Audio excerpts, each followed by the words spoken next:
পার্বণ তো ঠিক আছে, পৌষ পার্বণে তো পিঠে করতেই হয়। আমাদের বাড়িতে হয়েছে, খুব বেশি হয়নি, আর বছরে অনেক রকম হয়েছিল। শাশুড়ি মাদের কালকে একাদশী, ওই জন্য বেশি পিঠে করে কে হবে, বেশি পিঠে করে কি হবে, কেউ তো খাবে না। তোমাদের দাদা ভাই আর আমি দুজনা খাবো।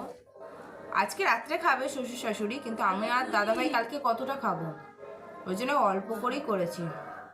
কি পিঠে হয়েছে চলো তোমাদেরকে দেখাই। এই দেখো, ডালির পিঠে হয়েছে, আর এই যে খোলার পিঠে হয়েছে। দেখতে পাচ্ছ খোলার পিঠের সাইজটা দেখো, খুব একটা ভালো হয়নি জানো তো। এই দেখো বুকটা, এই ভিতর মাঝখানটা কাঁচা আছে, আর পাশগুলো হয়েছে দেখছো। আর এদিকে হচ্ছে রসবড়া। নারকেল পিঠেটা হলে ভালো হতো, কিন্তু না, নারকেল পিঠেটা হয়নি। আর এদিকে হচ্ছে পিওর পুরো খেজুরের গুড়, মানে টেস্টটা অসাধারণ, পুরো অরিজিনাল খেজুরের গুড়। আমি তো তেমন একটা মিষ্টি খাই না, যে ওই জন্য অল্প করে নিয়েছি। তোমাদের দাদাভাইটাই বেশি মিষ্টি খায়, ওর বেশ ভালো হবে। আর এই রসবড়াটা খুব সুন্দর হয়েছে, খুব সুন্দর হয়েছে।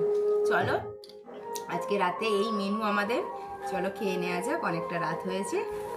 ভিডিওটা কেমন লাগে অবশ্যই কমেন্ট করো। আর প্লিজ প্লিজ হাত জোর করে বলছি, তোমরা প্লিজ আমার পাশে থাকো। তোমরা তো সাবস্ক্রাইব করে আনসাবস্ক্রাইব করছো, প্লিজ এরকম করো না। প্লিজ আমার চ্যানেলটাকে একটু পাশে থাকো, আমার চ্যানেলের পাশে একটু সাবস্ক্রাইব